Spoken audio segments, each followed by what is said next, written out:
ja som Štendrube a dneska je to video, aká je najlepšia slovenská sladkosť. No. Slovensko vyrába sladkosti, ale nie v takom veľkom množstve ako Amerika. Ale poviem vám asi tak top 3. Určite tretie miesto by som dal Brumíkovi, lebo každý vie, ako chutí dobre Brumík a asi aj poznáte, videli ste ho.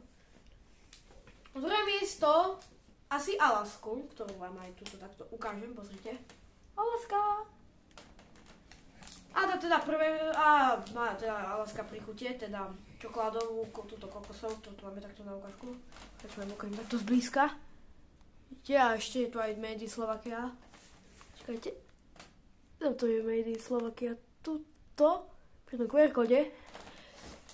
Ale tá prvá teda, ako tam poviem, je horálka. Čo jednej by ste čakali. A teda, a mohla to byť aj Milka, ale Milka je zo Švajčiarska. A teda ja sa učím a čaute!